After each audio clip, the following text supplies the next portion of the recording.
e ele pergunta: onde está a vossa fé? Eu quero ir no barco onde os discípulos estão, é que Jesus está, e essa é a diferença.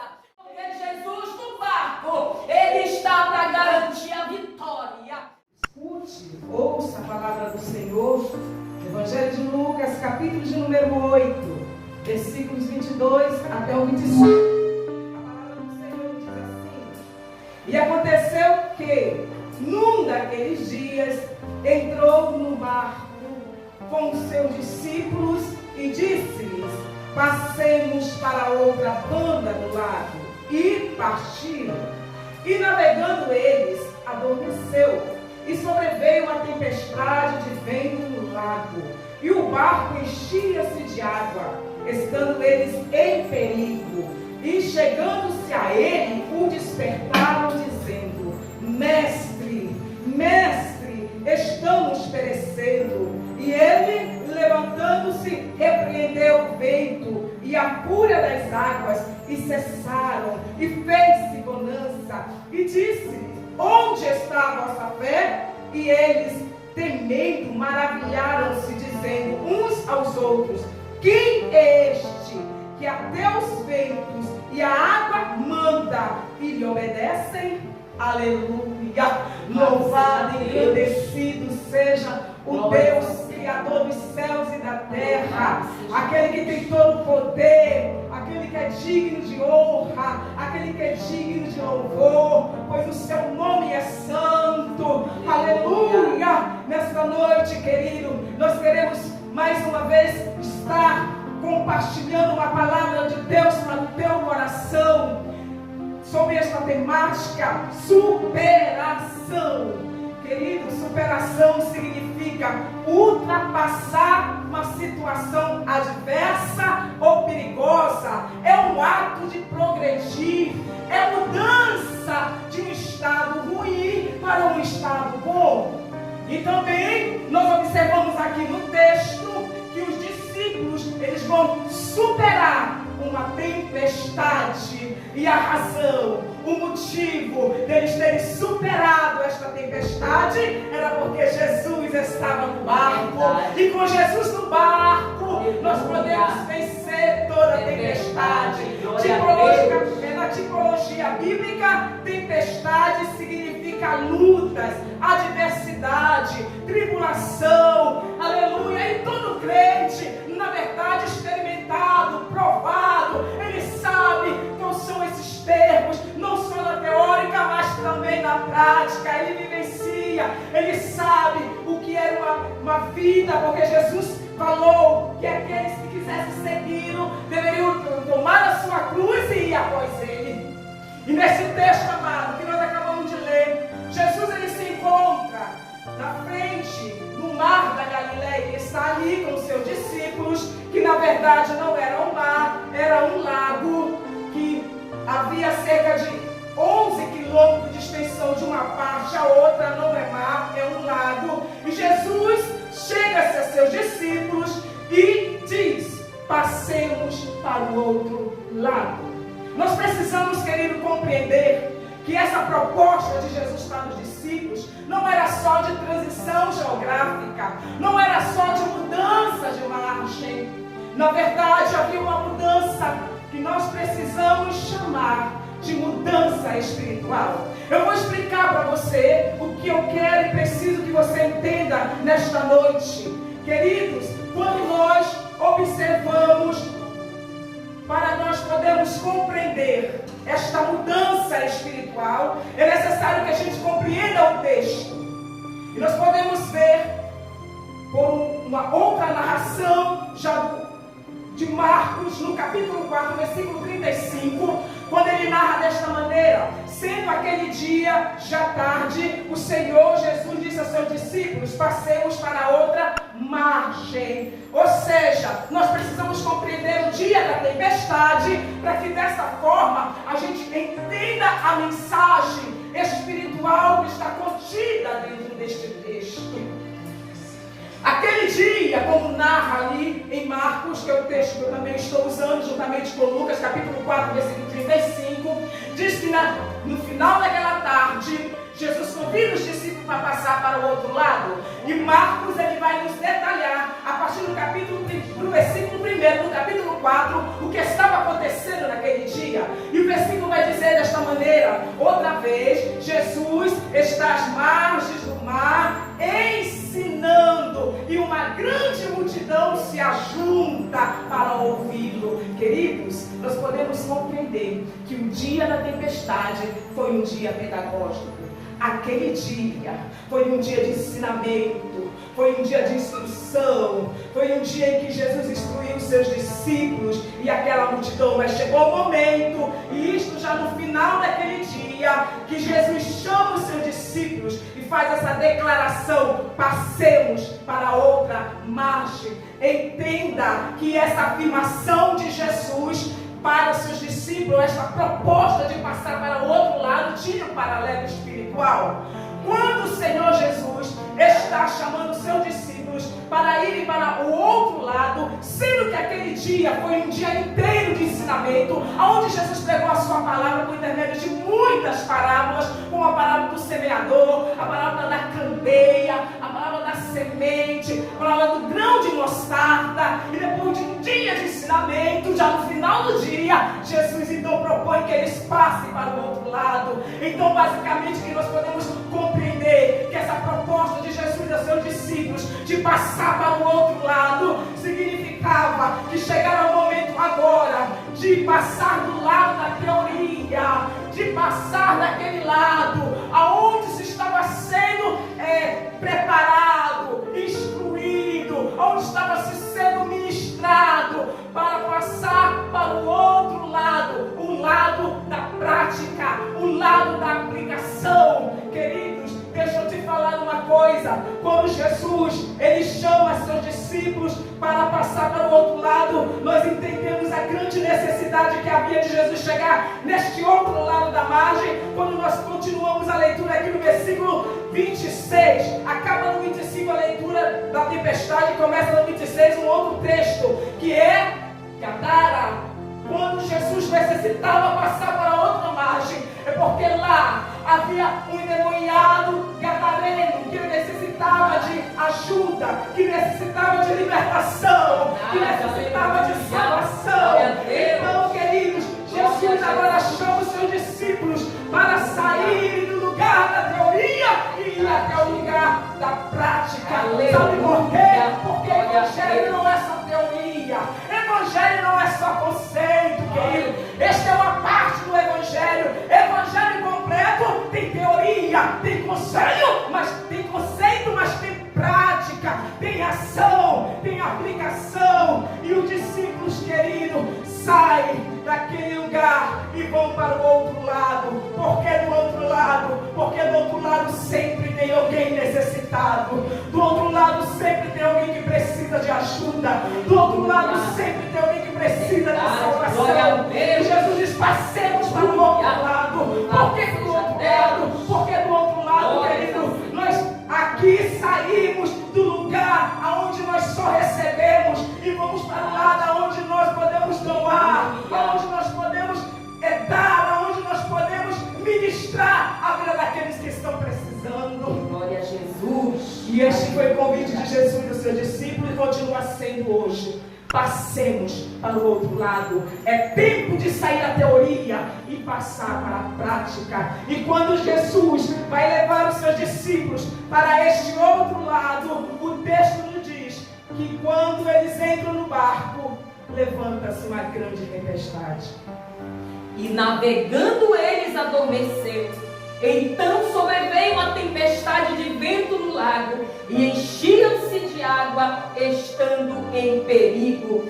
Amado internauta, querido irmão, querido amigo que está ouvindo a palavra de Deus, neste episódio onde os discípulos são desafiados a passarem para o outro lado, a vivenciarem o sobrenatural, eles experimentam algo que era inusitado, algo que eles não imaginavam que aconteceria. Um vento em um ambiente calmoso, um local onde não era corriqueiro que acontecesse a presença de ventos, e ali os discípulos têm uma experiência diferenciada. Agora eu acho interessante na Bíblia, meus amados irmãos, que vento sempre tem uma conotação simbólica que nos traz uma lição na Bíblia Sagrada. Vento na Bíblia tem a ver com aquilo que é controlado por anjos e por carruagem, como menciona o profeta Zacarias no capítulo 6, versículo 5. Apocalipse, no capítulo 7, versículo 1, também fala dos ventos que estão debaixo do comando e de ordem de Deus. Também aqueles ventos que eles vêm por ordenança do Altíssimo e que estão debaixo de missões especiais. No entanto, nós estamos diante de um fato em que aqui este vento do lado em que está conduzindo o barco de Jesus, aliás, onde se encontra o barco de Jesus que está conduzindo os discípulos e Jesus, este vento não provém de Jesus, este vento não provém de Deus, ele não é enviado, ele é estranho, é para impedir que os discípulos e que Jesus cheguem do outro lado, porque toda vez que Deus tem um propósito conosco ou com aqueles que estão próximos a nós, Satanás tenta impedir. O inimigo já tentou impedir que você tivesse acesso a essa live hoje, porque ele imagina o propósito que Deus tem com você e com a sua família. Quem sabe no projeto, naquilo que está no teu coração, você tem encontrado dificuldade, assim como os discípulos encontraram ali naquele lago para poder atravessar para Gadara, porque Satanás sempre vai tentar impedir o propósito de Deus por causa da obra que Deus tinha para realizar na vida daquele homem que precisava ser liberto, precisava se vestir e precisava sair dos sepulcros e voltar ao aconchego e convívio da família. Assim mesmo, ainda hoje o nosso adversário se opõe, ele resiste, mas eu quero te dizer, não prevalecerá na tua vida. Deus te dará vitória, porque assim como Jesus atravessou para o outro lado com os discípulos e eles venceram, eles superaram a tempestade que era estranha, eram ventos adversos, eram ventos contrários, você vai conseguir. Eu não sei qual é a circunstância da tua vida, eu não sei o que você está precisando. Quem sabe é pagar uma dívida, quem sabe é vencer os juros altos, quem sabe é vencer o vermelho, a crise, a recessão, quem sabe é se levantar deste leito de enfermidade, quem sabe é sair deste leito, desta enfermaria, desta UTI, quem sabe é vencer a perturbação mental que tem te assolado. Você vai atravessar para o outro lado, os ventos então fazendo com que a água se movimente e tente entrar no barco para derrubar o barco da tua vida. Barco aqui é simbólico, barco aqui pode ser ministério, barco aqui pode ser família, barco aqui pode ser uma situação do teu casamento, barco aqui tudo aquilo que diz respeito à tua essência, mas pela autoridade do nome de Jesus, eu quero te dizer, quem está no barco é Jesus. Embora para muitos ele esteja dormindo, tem uma almofada debaixo da cabeça dele, que também é simbólica. Esta almofada que parecia tão familiar, parecia que fazia parte do barco, ela está dando conforto e tranquilidade para Jesus, e o vento quer tirar Jesus do propósito, quer impedir que Jesus chegue a Gadara para libertar um que precisa servir de testemunho, mas não impediu, porque o propósito de Deus não poderia ser frustrado, assim como na tua vida não será frustrado também. Louvado seja Deus. Algo interessante, meus amados irmãos, é que em relação a este vento, não é vento, são ventos no plural que Lucas diz, porque os evangelhos sinópticos relatam, Mateus, Marcos e Lucas relatam este episódio. Cada um conta esta passagem bíblica, este fato, e quando eles contam, eles utilizam o substantivo no plural, ventos, porque também tem uma correlação espiritual com aquilo que agia naquele demoninhado gadareno. indo, aquele que morava nos sepulcros, nas sepulturas ali em Gadara, porque eles estavam indo rumo a Gadara. Como Jesus tinha o objetivo de libertar, de curar enfermos naquela cidade, aqueles demônios que possuíam aquele homem, que é chamado de legião, que eram milhares de demônios, estão tipificados nos ventos, por isso que é plural. Os ventos, que é o ar em movimento, mexiam com a água e a água ficava revolta. E eu quero te dizer, Jesus não faz nada pela metade. Quando ele opera, ele vai na raiz do problema, ele vai na origem do que ocasiona a coisa, ele vai lá na origem de todas as coisas. Antes de falar o mar, onde a água está revolta, ele fala aos ventos e ele diz: cala-te, aquieta-te. E esta noite Deus está falando contigo: te quieta, te acalma. Não sei qual é a situação que te envolve, mas o Espírito de Deus me fala aqui para dizer a você, homem que está aí do outro lado, você, mulher que está desesperada agora, eu falo pela ousadia do Espírito: quieta-te, quieta o teu coração, porque o salmista diz: aquietai-vos e sabei que eu sou Deus, serei exaltado sobre a terra, serei exaltado entre as nações. É isso que Deus está fazendo com as nações, está paralisando, está fazendo com que todos fiquem quietos, porque Ele está falando e Ele quer colocar as coisas no seu devido lugar, quer estabelecer controle, porque o senhorio pertence a Ele. E esse Jesus que estava ali do lado, Ele diz para você: te quieta, acalma o teu coração, porque eu estou na direção da coisa. Os discípulos estavam na frente, Jesus está dormindo na popa, na parte traseira. Quem está no controle são os homens, os discípulos. Só que quando a tempestade começa, eles perdem o controle. Eles ficam nervosos, eles ficam perturbados. Jesus tem que entrar em cena. Jesus tem que tomar a frente. Jesus tem que tomar rédea. Porque Jesus não pode ficar lá na popa, lá atrás. Na tua vida, Jesus tem que ir para frente, tomar a rédea, tomar a frente das coordenadas. Porque quando Ele entra na tua casa e Ele diz o que tem que ser feito e tu segues, tu tens vitória. Jesus entra em cena para tomar o controle, trazer a solução e trazer a calmaria. Bendito seja Deus, louvado seja o nome do Senhor, glorificado seja Deus. Oh, aleluia! Você está sentindo a presença de Glorificado Deus? seja Nós Deus. estamos aqui, querido, nós estamos sentindo Louvado a presença de seja Deus. o nome do Deus está Senhor. falando. Deus está falando. Deus está no ambiente. O Espírito Santo de Deus está agindo. Nesse momento que nós estamos aqui, queridos, tenha certeza que a tua vitória está sendo liberada, que o teu milagre, aleluia, está chegando. Aquele que tem todo o poder nos céus e na terra, que comanda os ventos, Ele dá uma ordem a teu respeito, seja Deus. uma força. Acredite no teu Louvado milagre. seja Deus, aleluia. E chegando-se a Ele, Oh, despertaram dizendo: aleluia. Mestre, Mestre, aleluia. Agora os discípulos que estavam à frente, que estavam liderando, quando eles perceberam que não tinha mais como conduzir aquela embarcação, todo o esforço humano agora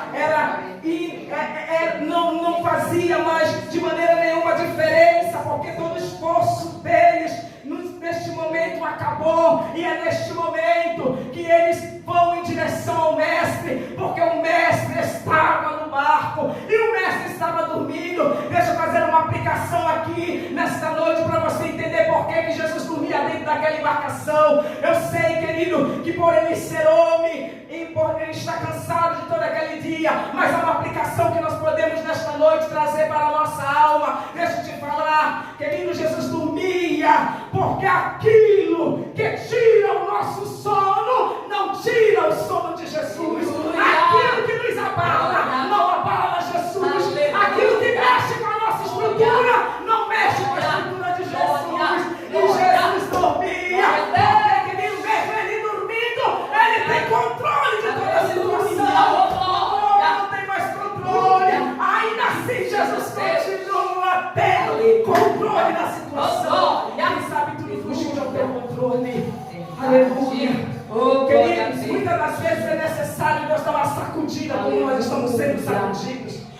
muitas das vezes, quando tudo está bem, a gente fica na liderança, tomando a frente de tudo, e muitas das vezes esquece até mesmo de buscar a Deus, de cultuar ao Senhor, de ir ao templo, porque nós estamos muito ocupados, e muitas das vezes Deus permite que tudo fuja do nosso controle, para que nós lembremos que há um Deus poderoso na terra, e há um Deus poderoso no céu que age na terra. Aleluia. Eu acho lindo uma das profecias messiânicas que está lá no capítulo 32 de Isaías, versículo 2, que diz assim: aquele homem, que homem? O Senhor Jesus, o Messias, vai ser como esconderijo contra o vento. Aleluia! E será um refúgio nas tempestades. Olha aí, querido, lá em Isaías já estava sendo profetizado que Jesus, aleluia, seria refúgio, seria esconderijo contra o vento, e seria refúgio na tempestade. Este Jesus que nós estamos pregando neste momento, já te esconde nele, já briga nele. A tempestade está assolando o chão, mestre. Grita por ele, grita porque ele vai levantar em teu favor, ele vai em tua direção. Aleluia, como ele fez aqui, quando os discípulos despertaram, ele levantou, aleluia, e foi em direção ao problema, foi em direção àquilo que estava fazendo com que os discípulos tivessem o sentimento de que eles iam perecer. A situação, querido, o clima era de morte. Eles estavam realmente com este sentimento, invadidos naquela hora. Vamos perecer. Quem sabe, devido às tempestades fortes que têm assolado a tua vida, teu casamento, tua profissão, teu ministério, tuas finanças, você acha que você vai perecer, ou também você esteja desejando perecer, morrer, porque quem sabe assim tudo acaba. Não faça isso, não tire a sua vida, porque Deus tem um propósito. Chame por Ele, porque Ele pode te socorrer. Grite por Ele, porque Ele pode te estender a mão. Ele dá uma ordem e tudo obedece. Não é só rei, não é só tempestade. Morte obedece o Senhor. Impossibilidades, não sei qual seja o impossível de você alcançar, mas Ele age no impossível. Ele é o Deus do impossível. Essa é a especialidade dele. Aleluia. Chama por Ele, grita por Ele nesta hora, como os discípulos fizeram. Correram até onde Ele estava. E aonde Ele está? Aleluia, Ele está aí pertinho de você, só esperando você clamar, só esperando você dizer: mestre, me socorre, porque estou perecendo. É assim que ela narrava lá em Marcos: mestre, salva-nos. Aleluia. No Evangelho de Marcos, no capítulo 8, é assim que eles clamam: mestre, salva-nos. E Jesus levantou-se. Quando Deus levanta, aleluia, Ele levanta para agir, glória a Deus, Ele levanta para mudar a situação, Ele dá a palavra direta, exatamente ao vento, como Ele antecedeu há pouco. O vento era a raiz do problema. Por causa do vento, o mar estava agitado, e certamente aquela nuvem espiritual que estava ali movimentando aqueles ventos para que fossem contrários, para que Jesus não chegasse a Gadara. Mas Jesus sabe de todas as coisas, e Jesus sempre vai na raiz do problema. Eu olho para um texto do Antigo Testamento que está lá em Samuel, 1 Samuel, quando a arca ela é tomada pelos filisteus, e ela é depositada lá no templo de Dagon. E os filisteus achavam que tinham levado cativo o Deus de Israel. Só, queridos, que lá dentro do templo de Dagon, sabe o que aconteceu? 3 vezes aquele Deus caiu em terra. Por 3 vezes ele se manifestou por terra, e todos os filisteus começaram a ficar temerosos por causa da arca do Senhor. Isso é interessante, porque vai estar apontando como a arca para Cristo. Ou seja, Deus permitiu que a arca fosse levada cativo. Sabe por quê? Porque Jesus viria, o Messias viria, e Ele iria morrer na cruz, e Ele passaria 3 dias no ventre da terra. Aleluia! Sabe para quê? Para vencer o inimigo no seu território. É assim que Deus faz. Ele vai lá na raiz do problema. Se teu nome estiver na bruxaria, se teu nome estiver no Deus está agindo nesta noite, quebrando toda obra contrária contra a tua vida, toda obra de maldição, todo feitiço, toda peste, toda praga. Em nome de Jesus, Deus está indo na raiz do problema. Tudo que está provocando vento, não vai acreditar. Acredite nesta noite que Deus, Ele está agindo. E com isso passar, você vai viver a bonança, a calmaria que Deus tem preparado para você. E disse-lhes: onde está a vossa fé? E eles, temendo, maravilharam-se, dizendo uns aos outros: quem é este, que até os ventos e a água manda e lhe obedecem? Lucas capítulo 8, versículo 25 diz que Jesus pergunta: onde está a vossa fé? Marcos capítulo 4, versículo 40